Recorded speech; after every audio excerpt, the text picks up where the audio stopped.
ॐ अज्ञानतिमिरान्धस्य ज्ञानञ्जनशलाकया चक्षुरुन्मिलितं येन तस्मै श्रीगुरुवे नमः। ॐ नमो भगवते वासुदेवाय। ॐ नमो भगवते वासुदेवाय। ॐ नमो भगवते वासुदेवाय। श्रीमद् भागवतम कैंटो दूसरा चैप्टर तीसरा समराइजेशन हम करेंगे इसका आज। इसका शीर्षक है pure devotional service, change of heart. तो इसके पहले हमने सुना पिछले अध्याय में कि किस प्रकार से अलग अलग रास्ते हैं, जैसा हम गीता में भी सुनते हैं कि योग का एक रास्ता है। योग के अंदर भी हमने सुना कि यम नियम आसन प्राणायाम प्रत्याहार, और प्रत्याहार के बाद हो सकता है हमारी डिजायर समाप्त हो जाए। अगर हमारी डिजायर समाप्त हो जाती है तो हम फिर धारणा ध्यान और समाधि तक पहुंच पाते हैं। यदि हमारी डिजायर समाप्त नहीं हो पाती है तो हम विराट पुरुष का ध्यान लगाते हैं, और उससे भी डिजायर सेटिस्फाई नहीं होती है तो हम सुसुमारा और कई सारे लोकों में जाते जाते सत्य लोक में जाते हैं ब्रह्मा जी के साथ, और फिर वहां से लिबरेशन को प्राप्त करते हैं, जो कि बड़ा ही लंबा प्रोसेस है। यानी कि इस प्रोसेस में एक श्योर नहीं है कि हमारी डिजायर समाप्त हो पाएंगी कि नहीं। तो इस अध्याय में खासतौर पे हम भक्ति योग के बारे में और ज़्यादा डिटेल में चर्चा करेंगे तीसरे अध्याय में। और इसमें थोड़ा हम सुनेंगे शुरुआत में डेमी गॉड वर्शिप, यानी कि देवी देवताओं की पूजा एज कंपेयर टू भक्तिमय पूजा, उसका क्या स्थिति है इसके बारे में सुनेंगे। तो श्लोक संख्या 1 से लेकर 12 तक तीसरे अध्याय में हम सुनते हैं अलग अलग देवी देवताओं की पूजा के बारे में, कि लोग अलग अलग देवी देवताओं की पूजा करते हैं। और इसके पहले सुखदेव गोस्वामी बताते हैं कि आपने जो भी प्रश्न पूछे थे कि एक मरते हुए व्यक्ति को क्या करना चाहिए, मैंने वो तुम्हें सब कुछ बता दिया है। मैंने तुम्हें पार्थ ऑफ रास्ता मुक्ति का और कर्म मुक्ति का रास्ता बताया। डायरेक्ट मुक्ति और क्रम मुक्ति। क्रम मुक्ति आप ध्यान रखिए, क्रम मुक्ति वही है जिसमें व्यक्ति धीरे धीरे अलग अलग लोकों में पहुंचता अल्टीमेटली मुक्ति को प्राप्त करता है। और एक है पाथ ऑफ इंटेलिजेंट पीपल, जो कि हमने दूसरे अध्याय के अंत में सुना था। याद है आपको? हमने सुना था किस प्रकार से एक योगी है जिसके अंदर डिजायर है, एक योगी है जिसके अंदर डिजायर नहीं है। दोनों की दोनों अलग अलग प्रोसेस है, कॉम्प्लिकेटेड प्रोसेस है। और एक पाथ है टोटली डिफरेंट पाथ, जो कि ब्रह्मा जी ने 3 बार शास्त्रों को पढ़ के निष्कर्ष निकाला कि वो रास्ता जो भगवान के प्रति अट्रैक्शन पैदा करता है, प्रेम पैदा करता है, वो रास्ता सुप्रीम रास्ता है, वही भक्ति योग का रास्ता है। इसलिए यहाँ बता रहे हैं कि जो इंटेलिजेंट व्यक्ति हैं वो भक्ति योग को अपनाते हैं, जो इंटेलिजेंट व्यक्ति नहीं है वो क्या करते हैं ये आप सुनेंगे श्लोक संख्या 2 से लेकर 9 तक, जिसमें अलग अलग देवी देवताओं को पूजे जाने के बारे में बात करी जाएगी। किस देवता की पूजा करी जाती है, कौन सी उपलब्धि के लिए, और ये कौन करता है? ये मूर्ख लोग करते हैं। ठीक है जी, एक एक करके सुनते हैं। उसके बाद सबसे पहले जो लोग ब्रह्म ज्योति में घुस जाना चाहते हैं, मिल जाना चाहते हैं, यानी कि भाग जाना चाहते हैं, वो ब्रह्मा जी की सेवा पूजा करते हैं। जो लोग पावरफुल सेक्स लाइफ चाहते हैं वो इंद्र की पूजा करते हैं। जो अच्छी संतान चाहते हैं वो प्रजापति दक्ष की पूजा करते हैं। जो अच्छा भाग्य चाहते हैं वो दुर्गा जी की पूजा करते हैं।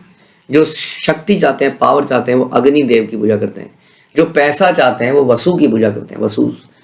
जो बहुत बढ़िया हीरो बनना चाहते हैं वो रुद्र की पूजा करते हैं। जो बहुत बड़ी संख्या में अन्न का भंडार चाहते हैं वो अदिति की पूजा करते हैं। जो स्वर्गीय स्थानों में जाना चाहते हैं वो आदित्यास की पूजा करते हैं। जो संसार में राज्य चाहते हैं, राजा बनना चाहते हैं, बड़ा बनना चाहते हैं, वो विश्वदेव की पूजा करते हैं। जो पॉपुलैरिटी चाहते हैं वो साध्य की पूजा करते हैं। जो लंबी आयु चाहते हैं वो अश्विनी कुमार की पूजा करते हैं। जो एक बहुत स्ट्रांग बॉडी चाहते हैं वो पृथ्वी की पूजा करते हैं। जो अपनी पोजीशन में पद में स्टेबिलिटी चाहते हैं वो पृथ्वी की और क्षितिज की पूजा करते हैं। जो सुंदरता चाहते हैं वो गंधर्वास की पूजा करते हैं। जो अच्छी पत्नी चाहता है वो अप्सराओं की पूजा करते हैं। जो दूसरों के ऊपर कंट्रोल चाहते हैं वो भी ब्रह्मा जी की पूजा करते हैं। और जो एक टेंजिबल एक सम्मान चाहते हैं समाज में, वो यज्ञ की पूजा करते हैं, जो कि भगवान का एक रूप है।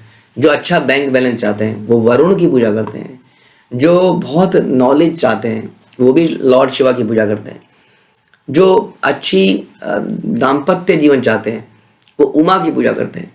जो स्पिरिचुअल नॉलेज में एडवांसमेंट चाहते हैं वो भगवान विष्णु और उनके भक्तों की पूजा करते हैं, जो अपनी परंपरा को संजोना चाहते हैं ताकि उनकी डायनेस्टी बनती रहे, कुल बन चला रहे।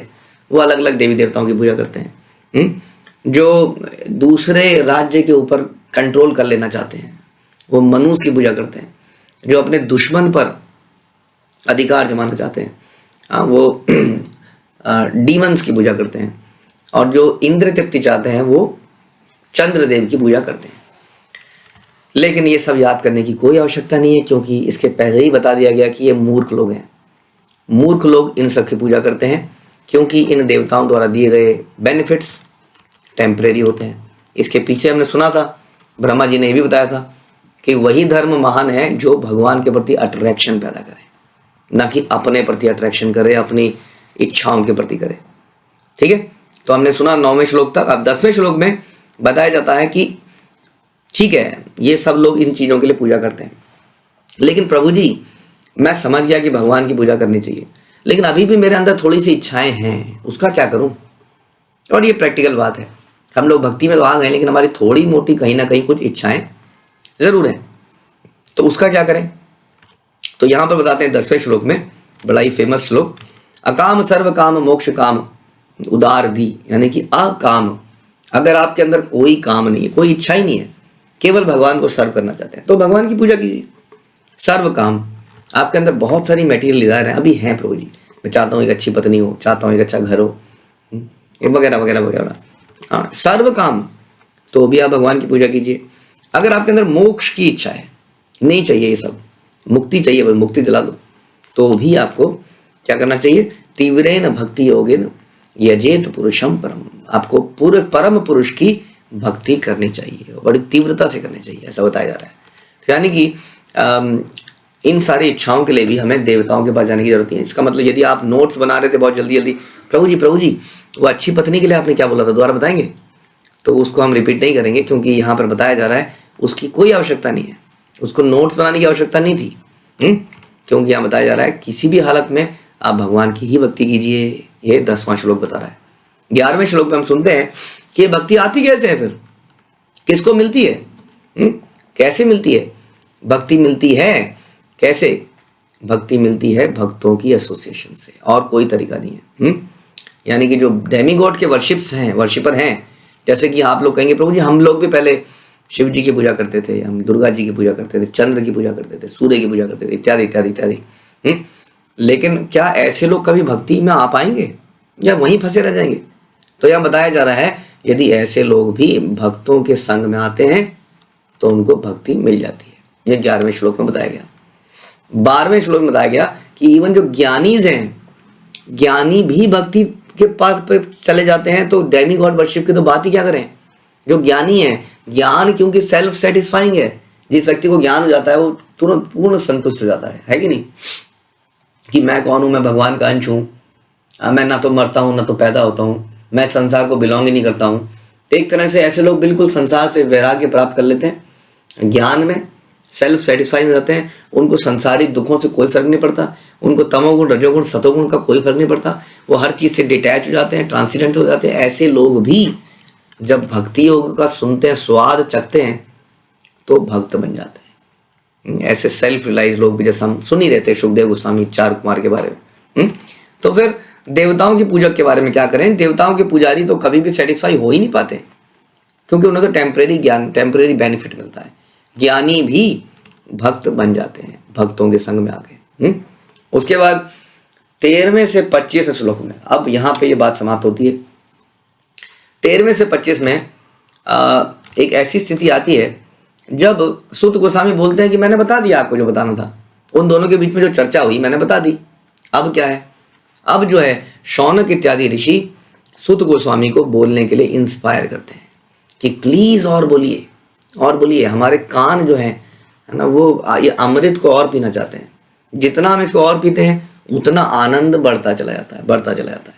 इसलिए वो प्रेरित करेंगे 13वें से 25वें श्लोक में। सोचिए कि वो और अच्छे से और बोलें और उसको हम सुन पाए। तो बोलते हैं कि 13वें श्लोक में बोलते हैं, अच्छा बताइए कि परीक्षित महाराज और सुखदेव गोस्वामी के बीच में और क्या वार्तालाप हुई? और सुत गोस्वामी, आप इतने लर्नेड, इतने ज्ञानी व्यक्ति हैं, और भक्त हैं और हम सुनने के बड़े इच्छुक हैं। परीक्षित महाराज बहुत ही बड़े भक्त थे, उन्होंने बचपन से ही भक्ति करी, वो बचपन से ही भगवान से रिलेटेड कथाएं सुनते थे, कहते थे, इसी तरह के गेम्स खेलते थे। पारिवारिक जो डीटीज हैं उनके घर में भगवान की मूर्ति, उस मूर्ति की बचपन से ही पूजा करते थे। और सुखदेव गोस्वामी भी बचपन से ही भक्त थे। उन्होंने अपने पिताजी के मुंह से भागवतम सुनी और इतने बड़े भक्त बन गए। वो एक महाजन है। अब ऐसे दो बेस्ट लोग जब आपस में मिलेंगे तो उन्होंने जरूर हरि कथा करी होगी, क्योंकि यही बेस्ट यूटिलिटी ऑफ टाइम है। जो हरि कथा नहीं करता है उसका सवेरे सूर्य उगने से लेकर शाम को सूर्य ढलने तक जीवन का एक दिन कम हो जाता है, लेकिन भक्त का नहीं होता। तो इस प्रकार उन दोनों ने मिलकर डेफिनेटली हरि कथा करी होगी। नहीं तो इस जीवन का क्या लाभ? जैसे कि पेड़ों की तरह जीना, क्या पेड़ नहीं जीते? क्या सांस जो वो होता है, लोहार की जो थूथनी या जो होती है वो फूंक मारता है, क्या वो सांस नहीं लेती? जब फूंक मारा जाता है तो ऐसे ही हम भी सांस ले रहे हैं। तो कंपेयर कर रहे हैं कि we are dead like trees, we are dead like this, जो ब्लैक स्मिथ जो उसको फूंकता है, हम उसके जैसे ही हैं। क्या वो लोग नहीं जाते? क्या ये जानवर खाते नहीं है? क्या जानवर बच्चे पैदा नहीं करते? इस तरह से वो बोलते हैं। तो एनिमलिस्टिक जो लोग होते हैं, जो अपने कानों का, अपने नाक का, अपनी आंख का सदुपयोग कृष्ण के लिए नहीं करते, उनको अगले 20 से लेके 25 श्लोक तक आप देखेंगे कैसे हमारे शरीर के अंगों को कंपेयर किया जा रहा है अलग अलग घटिया चीज़ों से, यदि वो कृष्ण के सेवा में नहीं लगती। ठीक है, तो हम सुनेंगे 20 से 25 श्लोक, ये बड़े अच्छे कंपैरिजन किया जा रहा है इसमें। 20वें श्लोक में सुनते हैं कि हमारे जो कानों के जो होल हैं वो किसकी तरह बन जाते हैं? वो सांप के बिल जैसे बन जाते हैं यदि हम अपने कानों से भगवान की कथा को नहीं सुनते। हमारी जीभ यदि भगवान के नाम का उच्चारण नहीं करती, यदि भगवान के प्रसाद को ग्रहण नहीं करती, तो ये एक फ्रॉग की जीभ जैसी हो जाती है, को माना जाए इसको। और हमारी जो बॉडी है, जो कि बहुत अच्छी सजाई हुई है एक सुंदर पगड़ी से, यदि ये भगवान के आगे नहीं झुकती तो ये एक बहुत बड़ा हैवी बर्डन है। हमारे हाथ जो कि बड़े अच्छे अच्छे कड़ों से और सुंदर आभूषणों से सज्जित हैं, लेकिन भगवान की सेवा में नहीं लगते हैं, तो इट्स लाइक एक मरे हुए व्यक्ति के हाथ। हमारी आंखें जो भगवान का दर्शन नहीं करती, भक्तों का दर्शन नहीं करती, वो क्या है?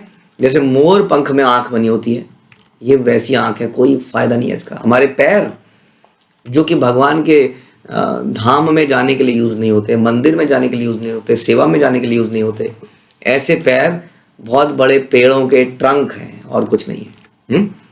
उसके बाद ये पूरा शरीर यदि ये भगवान के भक्तों की डस्ट को, धूल को नहीं लेता अपने सर पर, और भगवान को अर्पित करी हुई तुलसी का स्वाद नहीं लेता, उसकी सुगंध नहीं लेता, तो ये पूरी शरीर एक मृत शव जैसी है। तो ये इस श्लोक में खास तौर पे 23वें श्लोक में इंपॉर्टेंस बताई गई भक्तों के चरणों की धूल की, कि कितनी इंपॉर्टेंट है भक्तों की एसोसिएशन की, उनकी सेवा की, उनके चरणों की धूल की, यदि ये शरीर उसको नहीं लेता है। और तुलसी की इसमें इंपॉर्टेंस बताई गई कि भगवान को अर्पित तुलसी करे का सेवन नहीं करता है, अर्पित नहीं करता है, उसका सुगंध नहीं लेता है, तो ये शरीर ही पूरा डेड बॉडी जैसा है।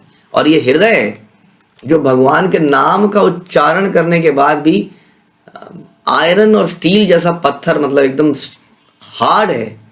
ये एक तरह से हार्ट नहीं है, ये क्या है? लोहे का हृदय है, और एक वेस्ट हृदय है, मतलब नकली हृदय है, जो भगवान की कथा सुन के, भगवान का नाम उच्चारण करके पिघलता नहीं है, कोमल नहीं होता।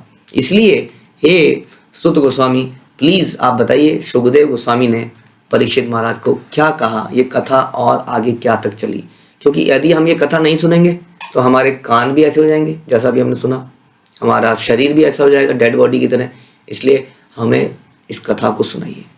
तो हमारे लिए एक सीख है कि हम भी अपने शरीर का इस्तेमाल किस तरह से कर रहे हैं, ये बड़ी इंपॉर्टेंट हमारे लिए है। क्या हम भी शरीर को डेड बॉडी की तरह या अलग अलग जो भी यहाँ पे नाम चीज़ बताए गए, क्या हम भी वैसा तो नहीं कर रहे? इसलिए शरीर के हर अंग को कृष्ण की भक्ति के लिए लगाना ही जीव के लिए परम धर्म उसका यही है। क्योंकि एक एक अंग ध्यान देते, आपको अगर कोई बोले कि मैं आपको 1 करोड़ रुपया देता हूँ, आप मुझे अपनी एक आंख दे दीजिए, एक किडनी दे दीजिए, तो इट इज़ वेरी डिफिकल्ट। कितनी कीमत है? कोई कीमत नहीं है एक्चुअली इसकी। और ये हमें किसने दी? यह हमें भगवान ने दी, किस लिए दी वो आज हमने सुना। तो कृपया शरीर के अंगों का सदुपयोग कीजिए। हरे कृष्णा। श्रील प्रभुपाद की जय। ग्रंथराज श्रीमद् भागवतम की जय।